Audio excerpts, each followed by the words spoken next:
Hi dear little YouTube, welcome back to my channel. My name is Melissa Marie. So for today's video, I wanted to go into my finances a little bit and kind of just show you guys how I organize my monthly bills. I'm on a very tight budget right now.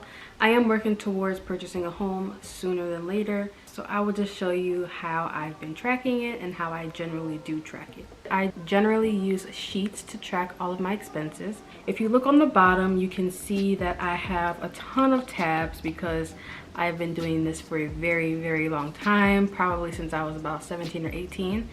And I have it extended all the way until April 2024. I have 3 columns, which are bills, expenses, and income. For my bills, I will generally put things that are the same amount every month, that usually come out on the same date every month. And my bills are usually things that are more necessary for me to survive, whereas my expenses generally fluctuate every month. So looking at my bills, I have my rent contribution, which is $350, my power bill $50, my internet bill $75, and then the less essential stuff, $11 for Spotify, $3 for iCloud, and also I actually do have to add in Google. I just got a Google storage, and that's $2 a month. So those are my bills, and they come out to be a little under $500 a month. And then moving over to my expenses, I have groceries twice a month for my expenses. Now generally I try to stay under $300 for my groceries, but at times that can go over. I also have $250 for my dates, but those numbers fluctuate every single month. One month our dates came up to closer to $500 because we were doing too much and we ate out at a very expensive restaurant. So then you see I have my mani-pedi and my waxes. Those are kind of non-negotiable for me. Next you can see, so I have 1, 2, 3, 4, 5, 6, 7. I have 7 credit cards listed here. I think I actually have 9. But my 7 credit cards listed here, which range from American Airlines to Tires Plus, I don't keep a balance on them. If I ever use any of my credit cards, I am sure to pay it off in full before the close of that month, so that on my statement bill, it shows that the card is paid off in full. The only card that I can miss paying in full is probably Target, because I need to go to Alcoholics Anonymous for Target. I love that store way too much, between Target and Amazon, but I don't have an Amazon credit card because that would not be healthy for me. As you can see, I have a payment due for Target this month for $67. I'm going to pay that in full before the due date, which is 6/23. I don't always edit the date, so as you look through my spreadsheet, you might see that the dates look kind of wrong. Going over to the income column, I receive $1,500 a month from my boyfriend to go towards bills and stuff like that. And then from working, I will have at least $1,400. That is at the lower end because I like to underestimate my income, so that if I do get anything over that amount, I can just throw it straight into savings and not even think about it. On the high end of that number, it could be upwards of $2,000 depending on how many hours I'm working, but on the lower end, it's $1,400 a month. Then in the corner, you can see where I list the bills that my boyfriend pays that are not included in this spreadsheet, and those bills include his car note, both of our cell phone bills, and both of our gas. I guess also his car insurance. But the only reason why I keep that there is just so that I have it on my mind whenever I'm planning a vacation or a trip. Same thing. I just want to know, like, okay, he can probably contribute this much money this month and I can contribute this much, just to know what we're working with. Then if you go down to my little savings box, I like to keep track of how much liquid assets we have. It doesn't include our joint savings, and it does not include our retirement funds. I have a Vanguard account for my Roth IRA and retirement funds. So yeah, so this would be how my June looks. And then at the end of the month, what I tend to do is go through and make sure that the numbers match. So if I happen to spend $200 on groceries for one week and $300 the next week, then I would just put that in there so that it can follow through.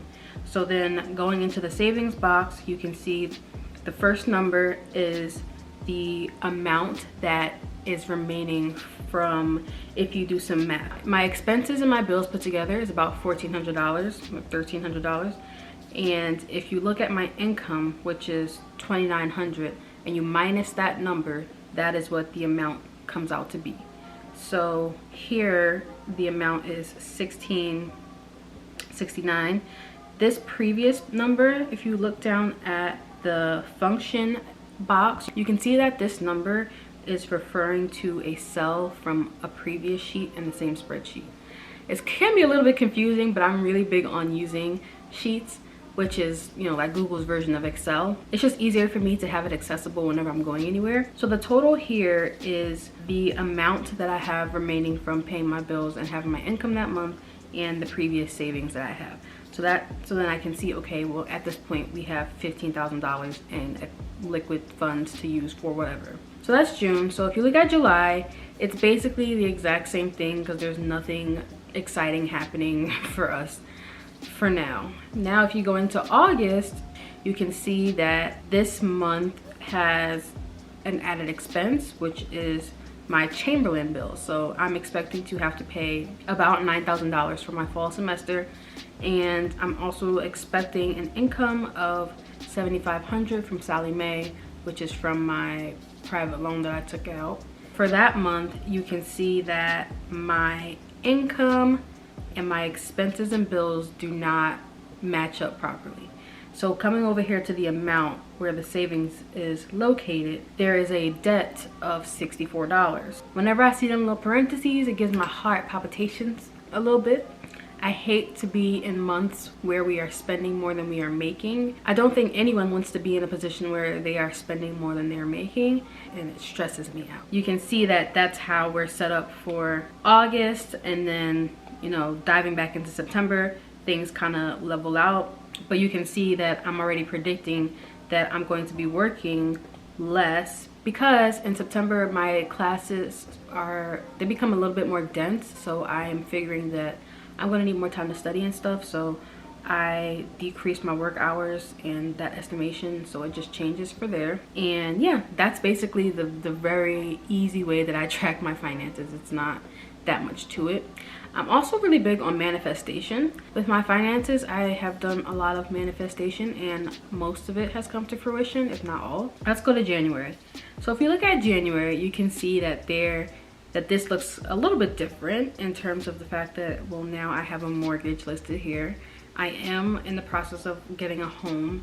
Hopefully I get a home before the year ends. Who knows how things will go with the market being crazy and coronavirus taking over and stuff. You can see that I have $1,750 for my mortgage insurance, and HOA fee. You can see I have the power, internet, gas, water and sewage and waste all in here. Again, just estimates because I have no idea how much that would actually cost in whatever county I end up in. And then in this month, when you look at expenses, I have my car insurance renewal to worry about. And again, I would have another bill from Chamberlain, so yay me. And then my private loan from Sallie Mae, my last disbursement. And as you can see, again, we are in a debt for this month, and that's nasty. Okay, that is nasty.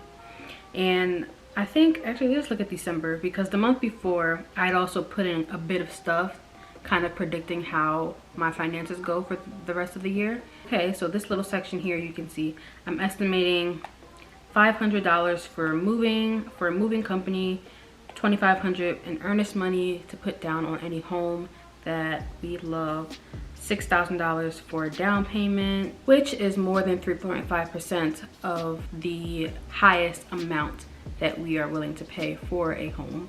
I also put in $1,000 for a Christmas vacation because we are more than likely not going to be in Georgia for Christmas. We're either going to go down to Florida where his family is, or up to Pennsylvania where my family is. So December looks a little bit different. Let's just jump over to June just for the fun of it. So if you jump over to June, that would be exactly a year from now. And in this instance, I am now manifesting a payment from YouTube.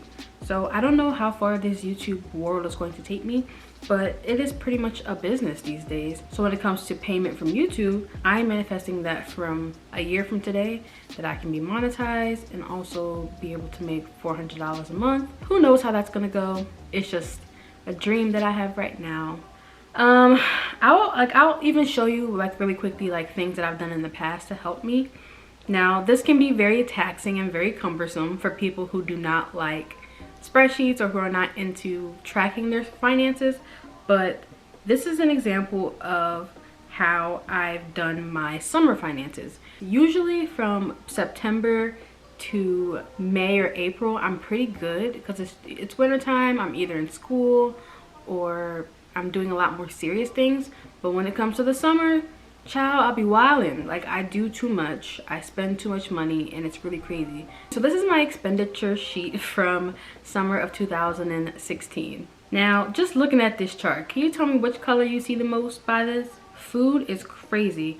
I just ate a lot of food. I was eating out like crazy. Every single thing that I swiped my card for went into here. So then coming over here, you can see I made a little pie chart because I really do the most. But the pie chart shows that almost half of my spending was in bills. So that was good. I was happy about that. Then the next two things that I spent a lot of money on were hair products and food. As a black person, as a black woman, spending money on hair products is just gonna happen. I can't avoid that either. Yeah, I was eating out Wawa, Applebee's, McDonald's. What? Girl, bye. Chipotle.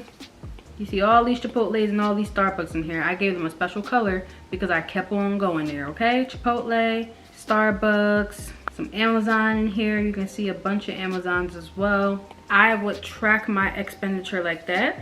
And then after I'm done reviewing how much money I spent, I would kind of come to the determination if I was spending inappropriately and if I needed to be more strict on myself about where my money was going. That's basically how I go through and track my finances. There's really not that much to it. Just make sure that you spend less than what you make. Allot some space in your income versus expenses and bills so that you can create a savings. I always like to be able to make sure that we have at least 3 months. Actually, with this COVID thing, 6 months worth of rent and bills just saved away. When it comes to credit cards, you just want to make sure that you keep your total debt to less than 30% of max allotment, basically, if that makes sense. But yeah, that's how I track my finances. Thank you so much for watching this video. Don't forget to like, comment, and subscribe. Thanks, guys. Look more.